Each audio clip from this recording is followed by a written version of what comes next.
तो ये सारी परिस्थिति बिगड़ रही है।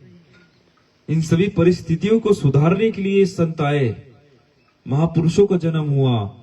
महापुरुष उस लोक से हमारे बीच आए। तो वो जो हमसे कहना चाह रहे हैं, जो उनकी वाणी हमसे कहना चाह रही हो, उसे हमें समझने की जरूरत है। हमारे साहब सदगुरु कबीर साहब तभी तो जीव दयातम पूजा करने कह रहे हैं। अगर हमें अपना भौतिक जीवन, जो भी ये जीवन जी रहे इसे भौतिक जीवन कहते हैं, अगर ये जीवन हमें अच्छा रखना है तो हमें अध्यात्म का सहारा चाहिए। अगर हमें अपना आध्यात्मिक जीवन अच्छा रखना है तो हमें भौतिक जीवन का सहारा चाहिए। दोनों एक एक पैर हैं, एक पैर अध्यात्म है, एक पैर भौतिक है। दोनों का मिलाव होगा, दोनों चीजें जमेगी, तब हम अच्छे से रह पाएंगे। हमारा भौतिक जीवन भी अच्छा चलेगा, हमारा अध्यात्म जीवन भी चलेगा। अगर कोई दोनों में से एक पैर लड़खड़ाया तो हम गिरेंगे, हम जरूर गिरेंगे। अगर हमें संतों की वाणी वचनों को समझना है, संतों की वाणी वचनों को समझना है, अपना जो ये जीवन चल रहा है उसे अच्छा करना है, तो हमें अध्यात्म का सहारा चाहिए। अध्यात्म ही एकमात्र सहारा है।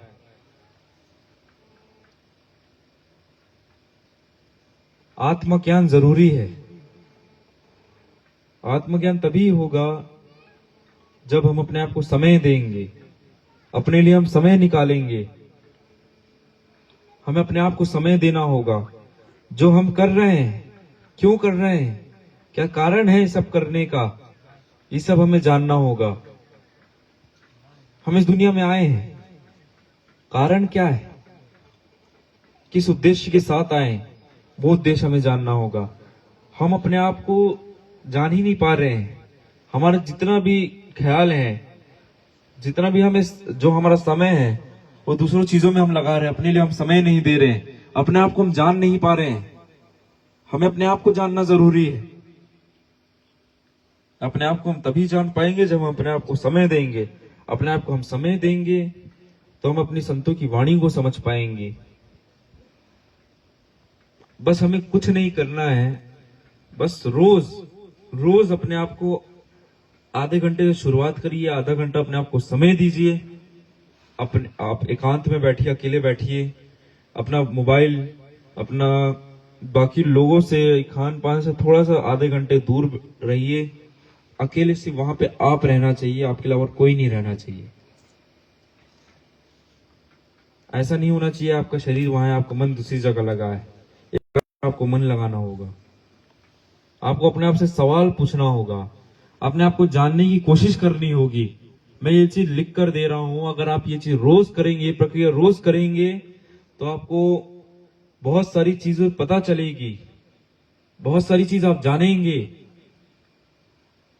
और आपको अच्छा महसूस भी होगा, आपको एक नया अनुभव होगा।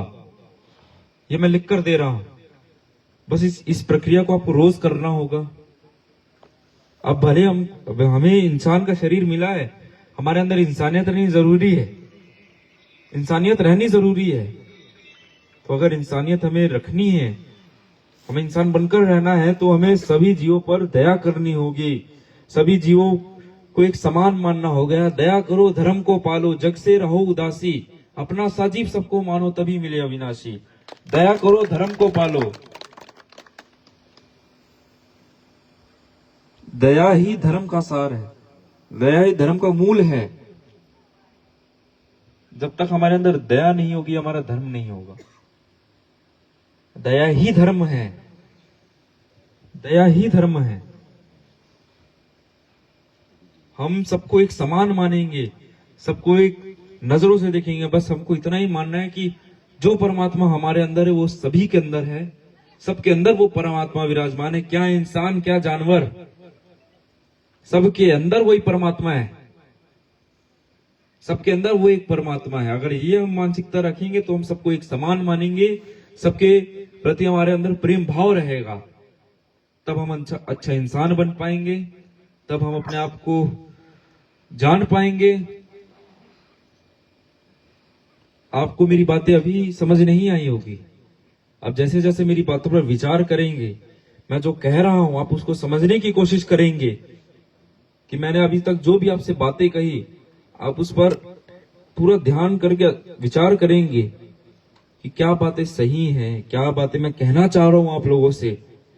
आप उसको उस पर विचार करेंगे, आप उसको अच्छी तरीके से समझ पाएंगे।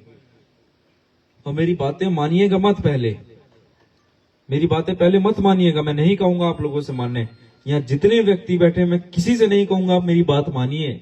जब तक आप उसे परख नहीं लेते, जब तक मेरी बातों को आप अच्छे समझ नहीं लेते, जान नहीं लेते, आप तब तक मेरी बातें मत मानिएगा। मैं आप लोगों से कभी नहीं कहूंगा मानने। आपको जो सही लगा, मेरी बातों पर एक बार विचार जरूर करिए। मेरी बातें में से जो भी चीज आपको अच्छी लगी, आप उस पर पालन करिए, उसको मानिए बस।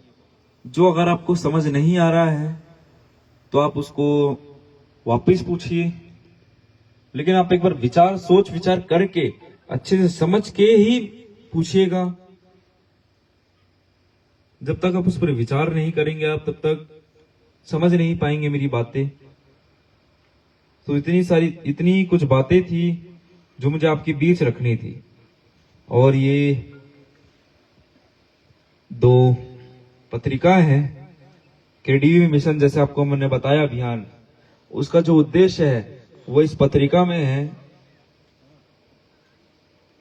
इस पत्रिका में दिया गया है। अब आप ऐसा मत सोचिएगा कि मैं इसका प्रचार कर रहा हूं कि ज्यादा से ज्यादा आप लोग लें। मैं इस चीज के लिए नहीं कह रहा हूं आपसे, बस मैं इसलिए कह रहा हूं आपसे कि आप एक बार इसको पढ़िए, ताकि आप इस मिशन का उद्देश्य समझ पाएंगे, आप अपने आप को जानने की कोशिश कर पाएंगे। कबीर पंथ का क्या उद्देश्य है, केडीवी मिशन का क्या उद्देश्य, आप उसको समझ पाएंगे। और जो हमारे बीच महेंद्र साहब बैठे हैं, महेश साहब, वो जूना अखाड़े से आते हैं। तो हम महाकुंभ गए थे, जो जूना अखाड़े के जो अभी हैं महामंडलेश्वर अवधेशानंद गिरी जी, हमारी उनसे भी मुलाकात हुई। ये आप देख सकते हैं, उनसे भी हमारी मुलाकात हुई थी, जिस अखाड़े के ये हैं। तो इस पत्रिका में हम जिन जिन संतों से मिले हैं, उसमें इसकी जानकारी दी गई है। और मैं आपको बताना चाहूंगा, आप देख लीजिए कितने संत थे इसमें जिनसे मिले हैं। टोटल 9 संतों से हम मिले हैं, जिनमें से 2 शंकराचार्य जी भी हैं, 2 महामंडलेश्वर भी हैं, कथा वाचक भी हैं, जगत गुरु रामभद्राचार्य जी भी हैं।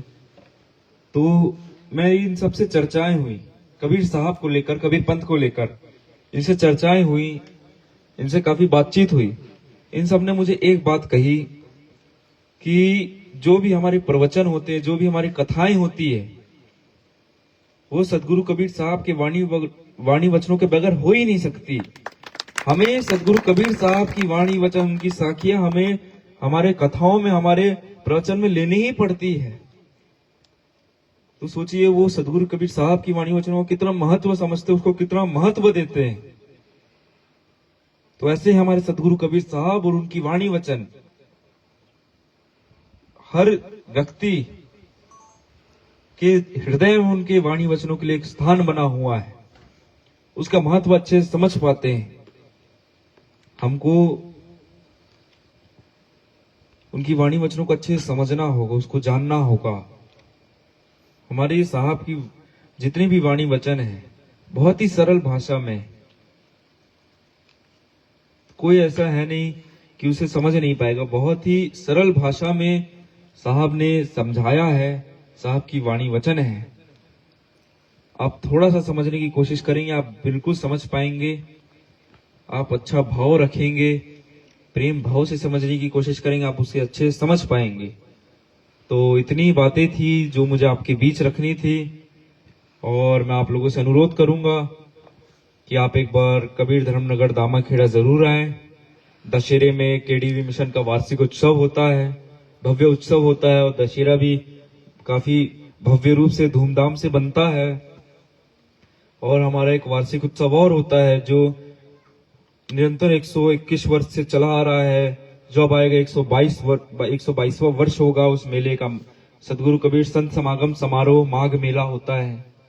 बसंत पंचमी से शुरुआत होता है, माघ पूर्णिमा तक चलता है। तो आप एक बार वहां भी आइए, वहां आकर उस मेले का आनंद लीजिए। सदगुरु कबीर साहब की जो वाणी वचन आप उसको भी अच्छे से समझ पाएंगे, कबीर पंथ को आप समझ पाएंगे। तो आप कभी भी समय निकालिए और जरूर एक बार वहां आइए। आप सभी का बहुत बहुत स्वागत है, अभिनंदन। आप जरूर आइए। और आखिर में मैं आप लोगों का बहुत बहुत धन्यवाद कहूंगा आप सभी को। आप लोगों ने गुजरात की पारंपरिक चीजों से मेरा स्वागत किया, सत्कार किया। बहुत बहुत धन्यवाद आप सभी का। आप सभी का मैं आभारी हूँ। आप लोगों ने मेरी बातें बहुत ही ध्यानपूर्वक सुनी है। बहुत बहुत धन्यवाद। साहेब बंदगी साहेब।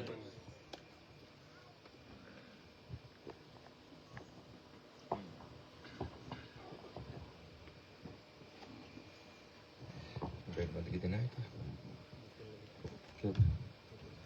है ना, संपन्न कर दें।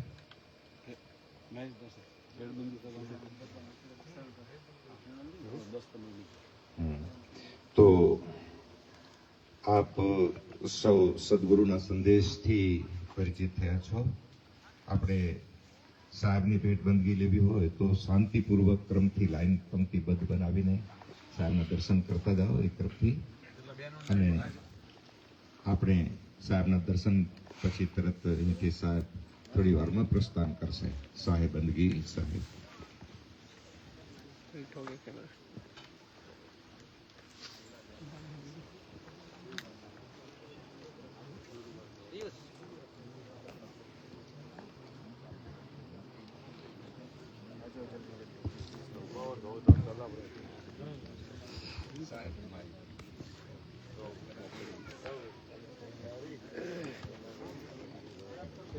साहेब तुम्हारी बंदगी में भूलता नहीं, सदगुरु तुम्हारी बंदगी में भूलता नहीं, भूलता नहीं मैं साहेब बिसरता नहीं, भूलता नहीं मैं साहेब बिसरता नहीं, साहिब तुम्हारी बंदगी में भूलता नहीं, सदगुरु तुम्हारी बंदगी में भूलता नहीं। नाम तो एक सत्य नाम, नाम है सही, नाम तो एक सत्य नाम, नाम है सही, और नाम आन नाम मानता नहीं, और नाम आन नाम मानता नहीं, साहिब तुम्हारी बंदगी में भूलता नहीं, सदगुरु तुम्हारी बंदगी में